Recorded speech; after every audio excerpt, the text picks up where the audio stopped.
A quiet stretch of Earth that hasn't moved in decades just started shaking again. And the strange part is that almost nobody outside the seismology community even noticed it happen.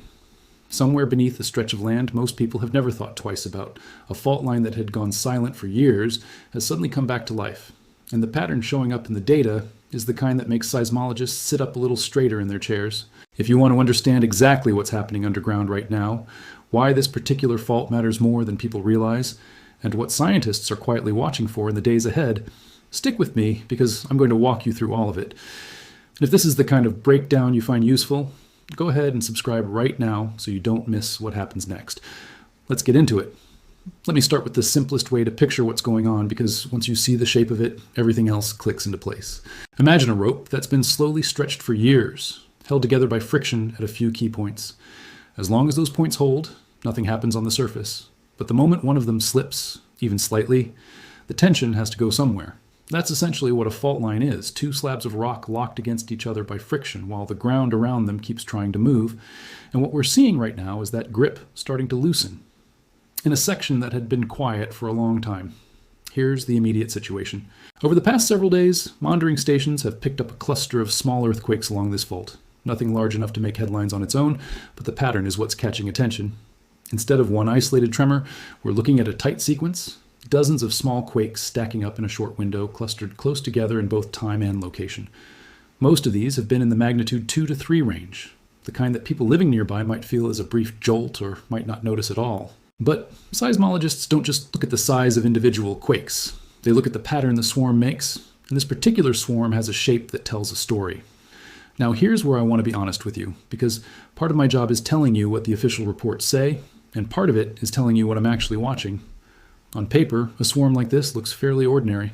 Small fault systems produce clusters of minor quakes fairly often, and most of the time they fade out within a week or two without ever amounting to anything. But I don't think this particular swarm is something to dismiss entirely. The reason is subtle. Swarms that occur on faults capable of producing much larger earthquakes sometimes represent something called foreshock activity. Small ruptures that happen in the lead-up to a bigger release of stress. It doesn't always happen that way. In fact, most of the time it doesn't. But the possibility is real enough that monitoring agencies have quietly increased the frequency of their data checks on this stretch of fault, and that alone tells you something about how seriously this is being treated behind the scenes. So let me explain the mechanism behind all of this, because once you understand why faults behave this way, the rest of the picture makes a lot more sense. Tectonic plates are constantly moving, just extremely slowly, often just a few centimeters a year, roughly the speed your fingernails grow. Along most of a fault, that movement happens smoothly, a gradual creep that releases stress continuously without much drama. But along certain segments, the rock locks up instead of sliding, and stress builds silently in that locked section for years, sometimes decades, while the surrounding fault keeps moving around it.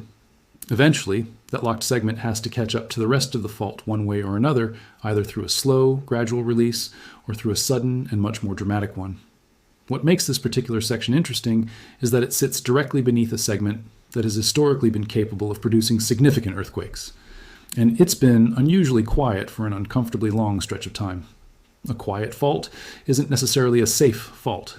Sometimes it just means the stress hasn't found its way out yet.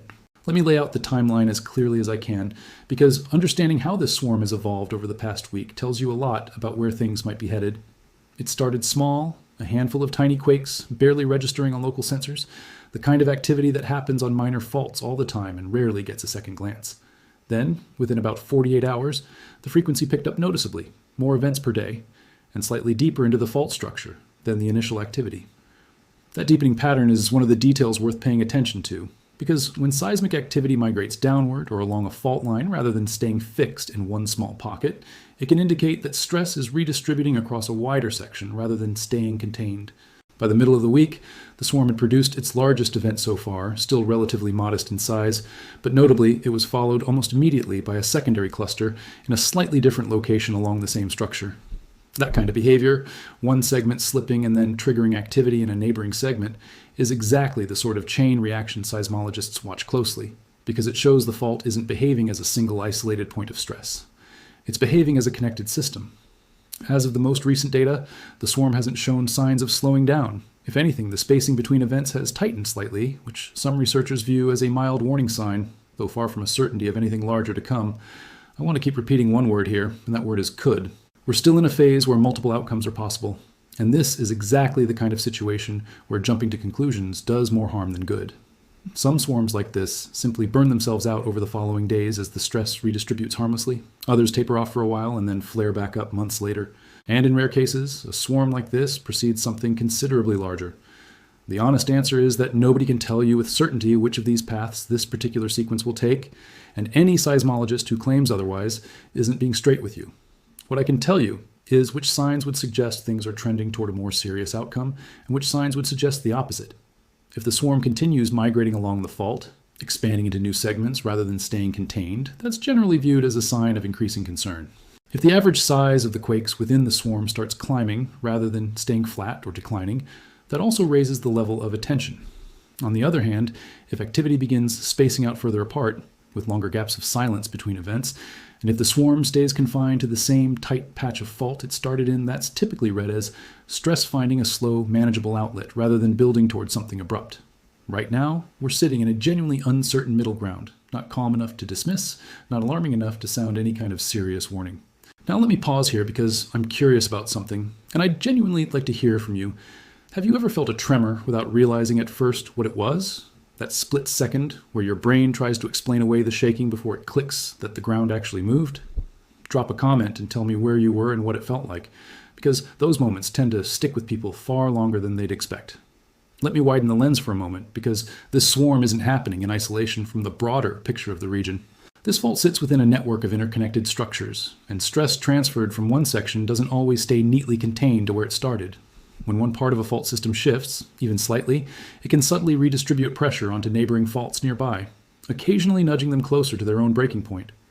This is part of why seismologists are also keeping half an eye on a secondary fault roughly nearby, one that hasn't shown unusual activity yet, but sits close enough to the current swarm that a significant event on the main fault could plausibly influence it. This kind of ripple effect is well documented in seismology, and it's exactly the sort of secondary risk that doesn't make headlines until after something happens, even though the connection was quietly being watched the whole time. It's also worth saying plainly that this region has a documented history stretching back decades. Records that show similar swarms have occurred here before, most of which faded without consequence. That history matters, because it means this behavior, while attention-grabbing, isn't unprecedented for this particular stretch of ground. At the same time, history isn't a guarantee. Just because previous swarms fizzled out doesn't mean this one will follow the same script. And just because a fault has been quiet for a long stretch doesn't mean the quiet is permanent. That tension between historical pattern and present uncertainty is exactly what makes a situation like this so difficult to forecast with any real precision. Let me bring these threads together, because it's easy to get lost in the technical details and miss the bigger picture of what's actually unfolding. What we have is a fault segment that had been unusually quiet for a long stretch, suddenly producing a tightly clustered swarm of small earthquakes that has grown, shifted, and triggered secondary activity along the same structure. The swarm alone isn't dramatic. Small earthquakes happen constantly around the world without incident. What makes this one worth paying attention to is the combination of factors: the location on a historically significant fault, the migrating pattern, and the fact that monitoring agencies have quietly stepped up their attention rather than dismissing it outright. None of that guarantees a larger event is coming. Most of the time, sequences like this resolve quietly and are forgotten within weeks. But the ingredients for something more serious are technically present, even if the odds still favor a quiet resolution. Before I wrap up, let me leave you with the practical takeaways, because at the end of the day, a breakdown like this only matters if it helps you stay prepared. If you live anywhere near an active fault system, regardless of whether it's this one specifically, it's worth taking a few minutes to know your evacuation routes, to secure heavy furniture that could fall during a strong jolt, and to have a small emergency kit with water, a flashlight, and basic supplies somewhere accessible. These aren't dramatic steps. They're the kind of quiet preparation that costs you almost nothing and pays off enormously if you ever need it. I also want to be straight with you about the uncertainty here, because I think you deserve that honesty rather than false alarm or false reassurance. The swarm is real, the pattern is worth watching, and the historical context gives us some comfort, but the outcome over the coming days and weeks is still genuinely unknown. I'll be watching the data closely, and if the pattern shifts in either direction, toward quiet resolution or toward something more serious, you'll hear about it here. So before you go, I've got a question for you, and I'd love to see your answer in the comments. Does a story like this make you more curious about the fault lines near where you live, or is this the kind of thing you'd rather not think too much about? I read through the comments regularly, and it's genuinely interesting to see how differently people respond depending on where they live and what they've experienced before. That's going to do it for this breakdown. If you found this helpful, if it made a quiet, easy to miss story feel a little clearer, do me a quick favor and hit that like button, because it genuinely helps more people find these breakdowns when they need them. Subscribe if you haven't already, and turn on notifications so you're the first to know if this fault line does anything worth talking about. And of course, drop your thoughts in the comments, because this community is one of the best parts of doing this.